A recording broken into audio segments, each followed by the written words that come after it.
Good evening and welcome to another edition of Jay's Retro Toys and Games. Still in Season 2, and tonight on episode 59 on this May 3rd, 2023, we're going to be looking at a card game. Yes, a two-player card game variant of Rummy has enjoyed widespread popularity as both a social and a gambling game, especially during the mid-20th century, and remains today one of the most widely played two-player card games. Tonight, on this edition, episode 59 presents Gin Rummy, next on Jay's Retro Toys and Games.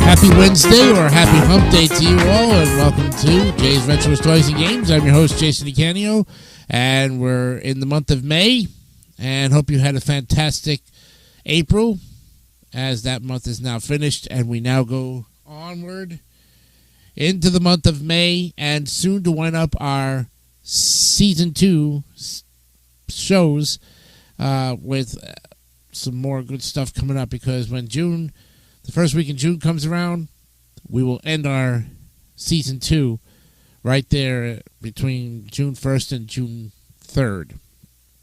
So we'll let you know when the exact final show of Season 2 is going to happen. But tonight we have a good one for you. It's a game, and it's a card game for that matter. So we're looking at some card games. We're looking at Gin Rummy. And Gin Rummy was created in 1909 by Eldwood T. Baker and his son C. Graham Baker. The game remained local to New York until 1941, when it was publicized throughout the United States after becoming a Hollywood fad. Magician and writer John Scarnay believed Gin Rummy to have evolved from 19th century whiskey poker, which is a game similar to commerce, with players forming poker combinations, and to have been created with the intention of being faster than standard rummy, but less spontaneous than knock rummy. Card game historian David Parlett finds Scarnay's theory to be highly implausible and considers the game of Conquian to be Gin Rummy's forerunner. Well, Gin Rummy is played using a standard deck of 52 cards. The ranking from high to low is King, Queen, Jack, 10, 9, 8, 7, 6, 5, 4, 3, 2. And the ace is actually the low man on the totem pole. Not the high man, but the low. King is high, ace is low. The objective in Gin Rummy is to be the first to reach an agreed-upon score, usually 100 points. The basic game strategy is to improve one's hand by forming melds and eliminating deadwood. Gin has two types of melds: sets of 3 or 4 cards sharing the same rank. Example, eights, and runs or sequences of 3 or more cards in the same suit, such as 3 of hearts, 4 of hearts, 5 of hearts, or more. And deadwood cards are those not in any meld. Aces are considered low, and they can form a set with other aces, but only the low end of the runs. That is, ace, 2, 3 in the spades is a legal run, but ace or king, queen, ace is not. So a player can form any combination of melds within their hand, all sets, all runs, or some sets and some runs. The deadwood count is the sum of the point values of the deadwood cards. Aces are scored at 1 point, face cards at 10, and others according to their numerical values. Intersecting melds are not allowed. So if a player has a 3-card set and a 3-card run sharing a common card, only one of the melds counts, and the other 2 cards count as deadwood. For example, within the 5 cards, you have 3 sevens, a 7, 8, 9 of diamonds, and one of those sevens. The 7 of diamonds can be included in the set of the 3 sevens, or included in the run, the 7, 8, 9 of diamonds, but it cannot be included in both. So you can either use it for one or the other.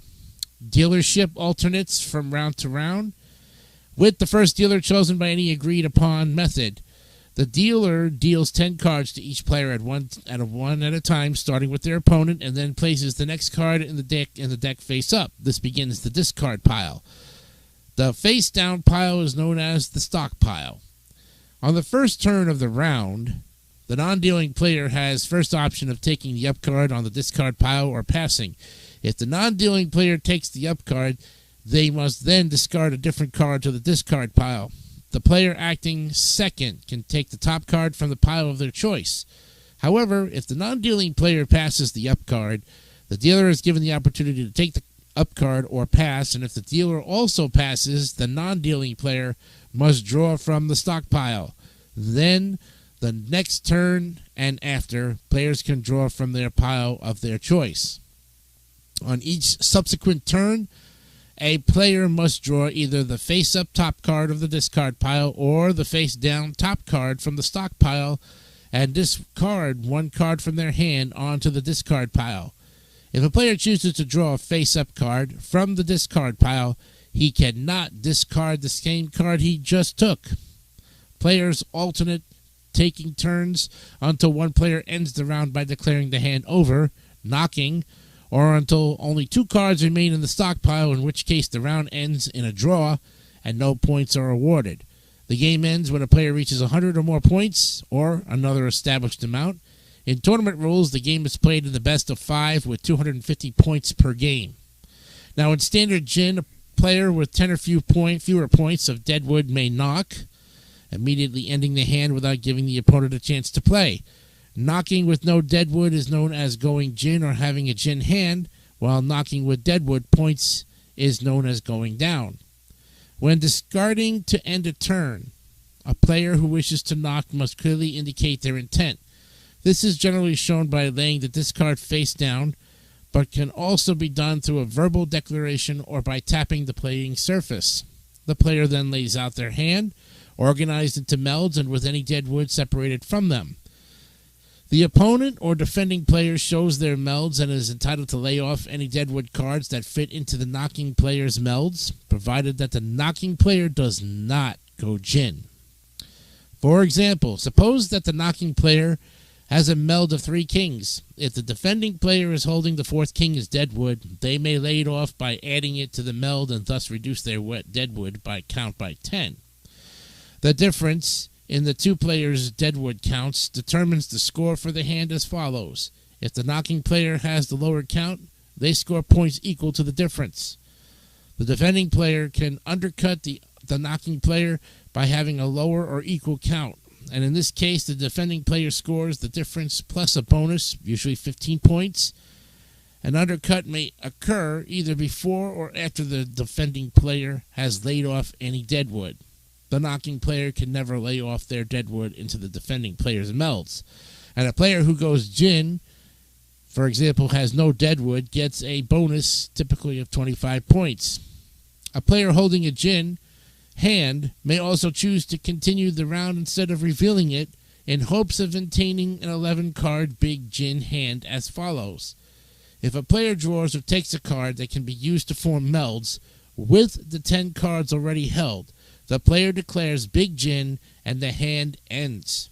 That player scores a big gin bonus, typically 31 points, plus the defending player's deadwood count, and that player may not lay off any cards. Aces are scored as 1 point, face cards at 10, and all other cards are scored at their numerical values. The number of points awarded for bonuses may vary from region to region. No matter what the bonus amounts are, points are scored in gin for the following. You got your knock points, gin bonus, the undercut, the game bonus, the line bonus or box, the big gin, and the shutout bonus. If you shut your player out, you get an additional 50 points. There's also straight gin, mahjong gin, Oklahoma gin, Hollywood gin, Tedesco gin, single match, multi-match. And here are some of the players. Stu Ungar, he was widely regarded as the greatest gin rummy player of all time. He was described by many as having a near clairvoyant ability to see his opponent's hands. Ungar's almost total dominance of the game during the 70s and 80s is thought to have been a factor in the decline of Gin Rummy as a tournament game in Las Vegas and other gambling venues. Ungar eventually switched to poker. Oswald Jacoby, best known as a contract bridge and backgammon champion, also played high-stakes Gin Rummy and wrote several books on the game. Ernie Kovacs, the comedian and television pioneer, published a book in 1962 called How to Talk at Gin. The villain, Auric Goldfinger, cheats at Gin Rummy in the key introduction scene of the James Bond film Goldfinger in 1964 with the help of an accomplice looking at the opponent's cards through binoculars. The film script changed the game to Gin Rummy from two-handed canasta in the source novel by Ian Fleming. In The Golden Girls, Sophia Petrillo and her daughter, Dorothy Zbornak, spend the entire night playing Gin Rummy with Dorothy trying to beat her mother's endless winning streak, but to no avail. And some of the other games of card, we'll be looking at card games, and in fact, we'll start this Friday with Canasta. That's going to be looking really good. Canasta comes up next this Friday. It's a card game of the Rummy family of games believed to be a variant of 500 Rummy, and although many variations exist for 2, 3, 5, or 6 players, it is most commonly played by 4 in 2 partnerships with standard decks of cards. They make melds. They go out. It is the most recent card game to have achieved worldwide status as a classic. We'll look at that classic Canasta game this Friday on episode 60 of Jay's Retro Toys and Games. I'm Jason Icanio, thanking you so much for a look at this edition of the Retro Toys and Games Gin Rummy. We hope that you had a great week ahead, and the middle of the week is very kind to you. When we see you on Friday, we'll look at Canasta. From all of us here at Jay's Retro Toys and Games, I'm Jason Icanio. We will see you on Friday. Have a good night. Bye-bye.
Don't forget to subscribe to the Advertising Network for great more content like this one.